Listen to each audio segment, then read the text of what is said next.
Olá! A aula de hoje, ou de agora, aula 10, Interações Sociais e Vida Cotidiana, e essa aula eu inicio com uma música do Chico Buarque, que tem o mesmo nome, Cotidiano.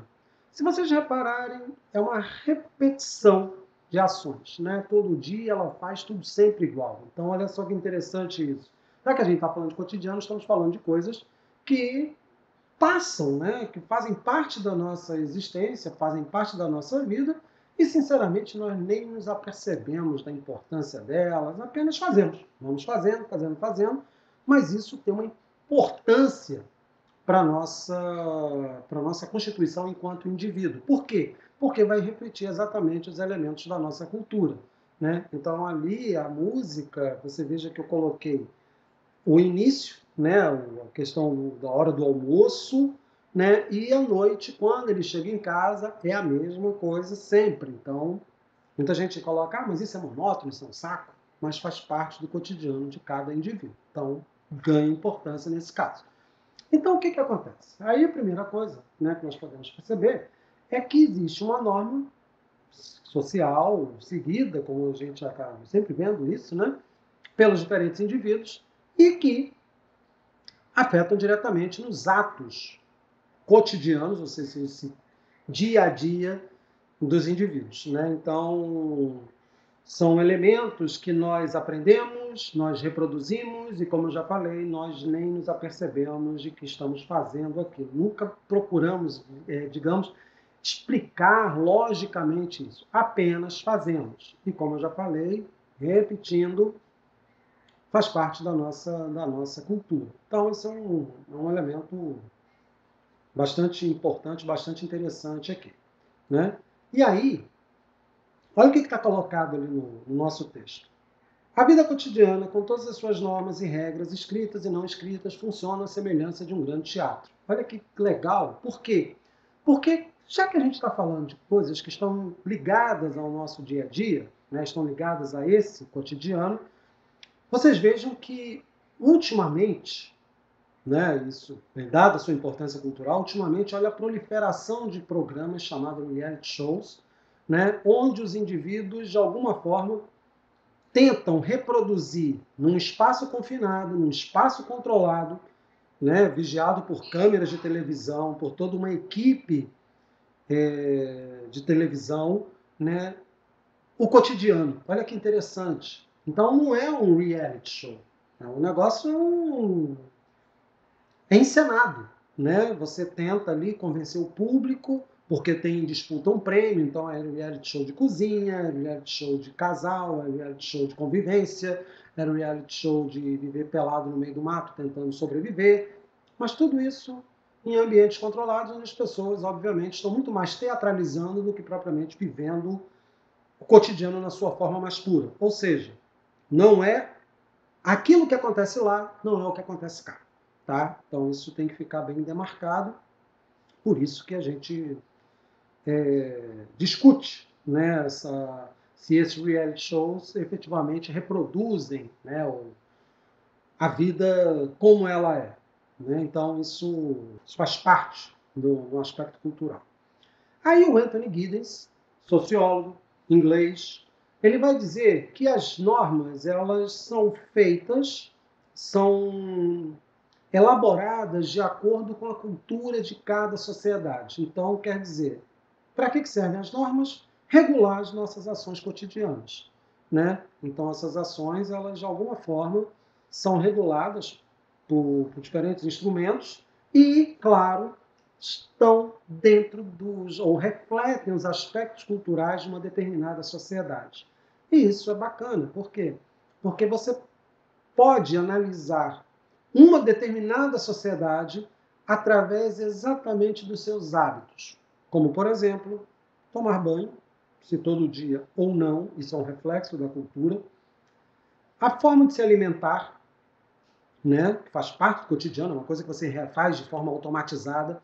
Por exemplo, em sociedades industriais, com aquela velocidade toda, é claro que as pessoas não se sentam mais à mesa para comer. Então recorrem aos fast food. Né? Ou em sociedades, por exemplo, sociedade japonesa, né? O ato de comer com hashi, né, que são aqueles 2 pauzinhos que são utilizados para alimentação. Por que isso? Porque para o japonês a faca representa a espada, que é um instrumento de guerra, e a comida, o ato de se alimentar, é um momento de paz, né? Na sociedade árabe, por exemplo, na cultura árabe muçulmana, é comum que as pessoas comam com as mãos. Então reflete uma cultura. Para nós seria estranho, para eles completamente normal, né? Então, esses atos, embora você não tenha uma regra escrita que estabeleça isso, eles vão sendo reproduzidos, as pessoas vão incorporando isso e vão fazendo parte do cotidiano, e vão fazendo parte dessa cultura. Então o Guinness está colocando isso, né? Que esses atos, que essas ações refletem a cultura de cada povo, né? E aí, olha que interessante, aquilo que eu estava para reforçar o que eu tinha dito antes. Todas as atividades cotidianas que variam de sociedade a sociedade, cultura a cultura, formam boa parte da nossa identidade enquanto sujeitos sociais. Por que isso? Se eu, né, por algum motivo, fizer algo diferente, algo fora daquilo que é, digamos, comum àquele grupo social, as pessoas vão me olhar com estranhamento. Por quê? Porque vão achar que eu não faço parte daquele grupo. Agora, se eu reproduzo, digamos assim, fielmente todas as ações desse grupo ao qual eu estou me inserindo naquele momento, então eu passarei despercebido, ou seja, passarei como um deles, e aí não causará esse estranhamento. Atos, né, ali uma fotografia, como vocês podem ver, essa fotografia aqui, do mercado municipal em São Paulo, né, as pessoas fazendo compras. As pessoas fazem compras porque sentem prazer ou porque têm necessidade, certo? Mas você não vai encontrar assim, uma explicação totalmente racional para o ato delas fazerem compras. Eu, vontade, vou fazer compra. Pronto, resolvido o problema.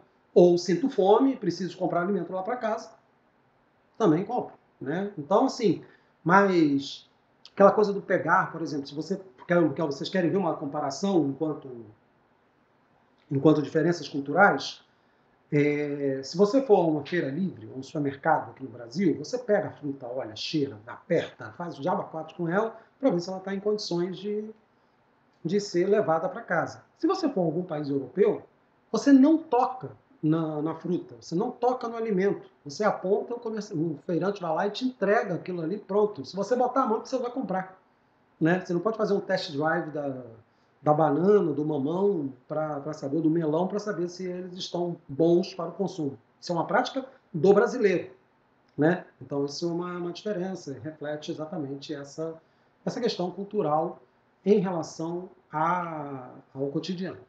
Aí nós temos os processos de socialização, ou seja, o processo de intronização desse indivíduo dentro de um determinado cotidiano. São vários os instrumentos, né? Pode ser uma torcida de futebol, ali a do Flamengo, né?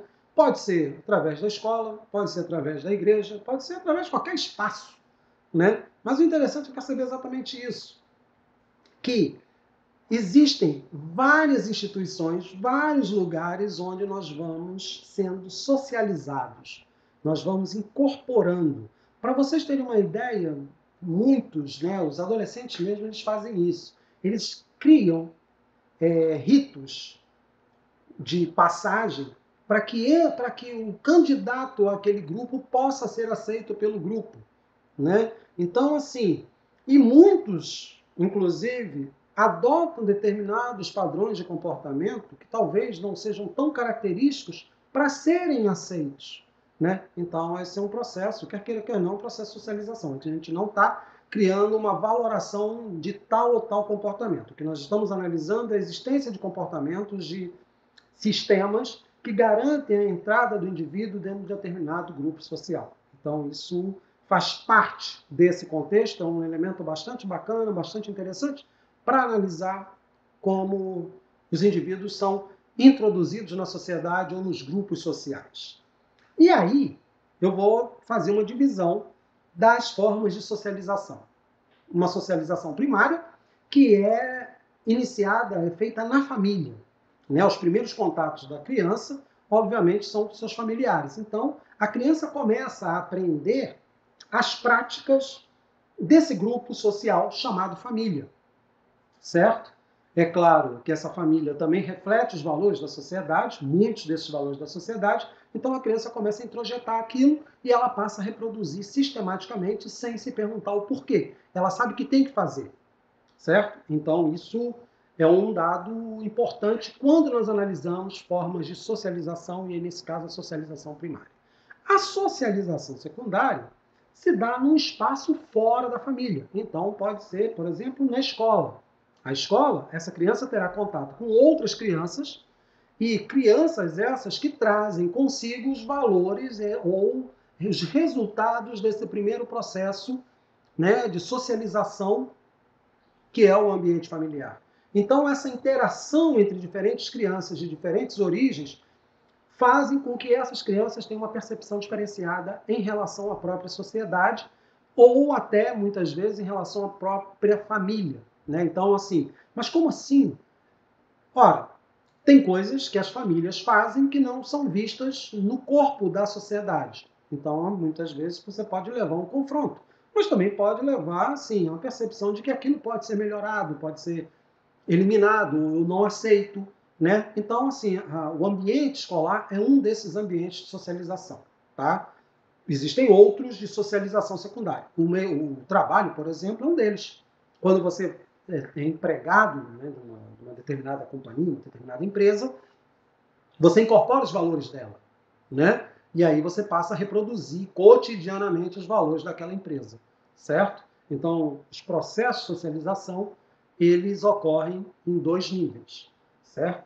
E aí, eu trouxe para vocês uma coisa muito bacana, que é a oposição indivíduo-sociedade, né? O indivíduo e a sociedade, perdão, não são elementos complementares, mas a oposição entre civilização e barbárie. Dois conceitos que têm que ser analisados de forma relativa, ou seja, temos que relativizar. O que é civilização? Civilização é a manifestação de uma cultura, né? de uma organização de uma sociedade. Uma civilização não é assim. Existe uma civilização oriental, uma civilização ocidental, existem várias civilizações. Não existe uma civilização, esse é civilizado e aquele é incivilizado. Não. Todas as sociedades, todos os grupos, de alguma forma, apresentam, né, uma ideia de civilização. Então, nós temos, por exemplo, a nossa civilização judaico-cristã ocidental. Então, a base da nossa civilização tem os valores religiosos, tem uma perspectiva material, tem o conhecimento, tem o iluminismo, então isso fomenta a nossa sociedade. A sociedade oriental vai ter suas percepções, a civilização oriental, a civilização africana, a civilização ameríndia, então todas elas têm suas características específicas e não, isso impede, por exemplo, a existência de uma gradação, ou seja, uma civilização seja superior à outra. E o que é a barbárie? Nessa discussão, a ideia de barbárie é como se fosse o oposto da civilização. O que é a barbárie num conceito mais interessante? Né? Para vocês terem ideia, o conceito de barbárie, de bárbaros, ele foi cunhado pela primeira vez pelos gregos. Quem são os bárbaros na concepção dos gregos? Os não gregos. Então, persas, chineses, hindus, egípcios, todos eles são bárbaros, porque não são gregos. Depois os romanos incorporaram isso, e a Europa Ocidental, muito recentemente, ou seja, no período do imperialismo do século XIX, né, considerava bárbaros todos aqueles que não seguiam as prerrogativas da civilização europeia. Então, aí você tem uma sobreposição, né? A ideia de uma sociedade civilizada e a outra não. Agora, nesse caso específico, eu trouxe para vocês o exemplo de Caspar Hauser, virou até um filme muito visto nas aulas de sociologia, né? Caspar Hauser, ele, de repente, é entregue à sociedade. Ele não lê, não fala, não lê, não escreve, tem dificuldade de se comunicar. Por quê? Porque simplesmente ele não foi entronizado, ele não foi socializado. E aí, então quer dizer que o Caspar Hauser, por não possuir esses valores, ele é um bárbaro? Depende, né? O que acontece é que ele não tem essa entronização na sociedade e isso dificulta a sua permanência enquanto indivíduo nela. Por quê? Porque ele não compartilha os mesmos valores da sociedade. Certo? Tem um outro também, que até virou filme, Nell, né, com a Judy Foster, que é a mesma coisa. Uma criança que foi encontrada no meio da floresta, né, que é quase um Tarzan, né, que foi quase socializado assim, pelos bichos. Tanto é que ela não anda ereta, ela anda igual aos animais. E por que isso? Porque ela foi aprendendo, foi se socializando, se é que podemos utilizar esse termo, a partir daquelas referências ali. Então, ela não fala, emite grunhidos, como os animais fazem, né? Se alimenta da mesma maneira, bebe água da mesma forma. Então, o deslocamento também. Então, assim, por quê? Porque ela foi, como eu disse, socializada naquele meio. Quando ela é deslocada para o meio, para a sociedade humana, né? Então aí ela começa a aprender os rudimentos desse processo civilizatório, né? E aí esse processo de aprendizagem até que ela vai incorporando esses valores.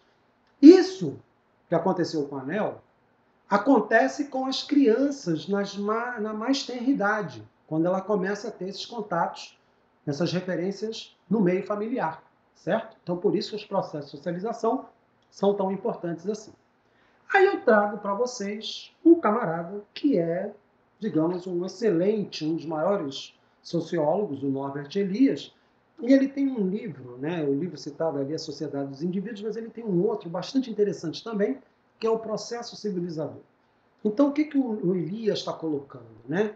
É que as sociedades, elas criam códigos, criam regras não escritas, que são reproduzidas pelos indivíduos, e esses indivíduos, para fazer parte daquela sociedade, eles são, digamos, forçados, são obrigados a incorporar esses elementos. E aí, consequentemente, faz esse processo de intronização social, né? E é muito interessante, por quê? Porque é uma forma de você se reconhecer enquanto indivíduo dentro de um grupo de indivíduos, né? Então, por isso que a ideia, né, do Norbert Elias, ela serve também como instrumento de análise da nossa sociedade. E agora, depois de analisar todo o processo de socialização, né, o cotidiano, esse cotidiano, como é que ele influencia na nossa existência, ou melhor, a nossa existência depende desse cotidiano, porque é uma referência, aí duas questões do Enem, para que vocês possam compreender melhor, fechar melhor essa linha de raciocínio.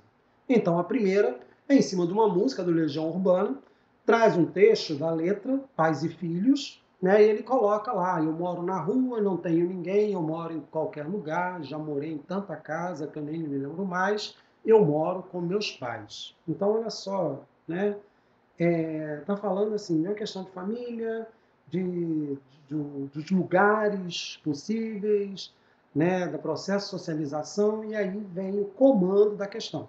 Né? A partir dessa afirmativa e a respeito dos estudos sociológicos sobre família, lembrando que família é o primeiro espaço de socialização do indivíduo, certo? Não esqueçam disso. Né? Aí tem, é verdadeiro que se afirma em. Aí vem lá as alternativas e a resposta correta é a letra D. Como está bem explícito ali, né? Vocês podem ver ali. A socialização é uma das funções mais importantes da família, por preparar o ingresso da criança na sociedade. E por que isso? Lembre-se quando eu falei sobre processos de socialização. A família é o primeiro espaço de socialização. A família reflete diferentes elementos, diferentes características, diferentes traços da sociedade. Então, quando a criança ela emerge no seio familiar, nesse grupo familiar, ela começa a tomar contato com essas referências culturais, referências ligadas ao cotidiano dessa sociedade, dessa família, que faz parte da sociedade. Então, isso faz com que essa criança, quando ela chegue à sociedade, ela já está, pelo menos, com uma quantidade suficiente de códigos, de informações de como se comportar na sociedade. Lembra os dois exemplos que eu trouxe antes, do Kaspar Hauser e da Nell? Então, eles não tiveram isso, né? Eles não tiveram esse processo. E aí, consequentemente, né, nós percebemos que a família é esse espaço de transição da criança para a vida social. Né? Ela vai ser responsável, a família, como um instrumento de socialização, de inicialização desse indivíduo dentro do espaço social. E aí, né, a segunda questão, em cima do texto do Norbert Elias, né, do processo civilizador, e aí diz lá, olha, sobre os conceitos e proposições teóricas de Norbert Elias, assinale a alternativa correta. Letra E. O processo civilizador corresponde a um percurso de aprendizagem involuntária, ou seja, o indivíduo ele não aprende porque quer, ele aprende porque ele aprende. Então é uma forma, né, de você transmitir isso, de fazer com que essa ação seja incorporada, seja introjetada, sem que o indivíduo tenha vontade, né? Ou seja, não é uma ação consciente. Ele vai aprendendo isso, vai reproduzindo e vai mantendo viva isso. Claro que ao longo da história isso vai mudando, mas de qualquer maneira o indivíduo ele vai reproduzindo todos aqueles conteúdos aprendidos na vida em sociedade, né? E aí ele coloca pela qual passa a humanidade. A humanidade. Então, ele não está especificando um ou outro grupo de indivíduos. É um grupo maior de indivíduos. Todos os indivíduos, né? A própria humanidade. E aí, coloca, começou nos primórdios do gênero humano, ou seja, desde o princípio o homem passa por um processo de socialização, porque ele vive em grupo e continua em marcha. Ou seja, daqui a 10 mil anos, se vocês observarem uma sociedade, pudessem observar a sociedade, vocês veriam que essa sociedade, ela vai trazer consigo, vai reproduzir, vai trabalhar com essa coisa da socialização, claro, com novos valores, com a introdução de novos valores, novos conceitos, novas formas de pensar, mas de qualquer maneira continua sendo um processo de socialização. Ok, gente? Espero que vocês tenham gostado e até a próxima. Até.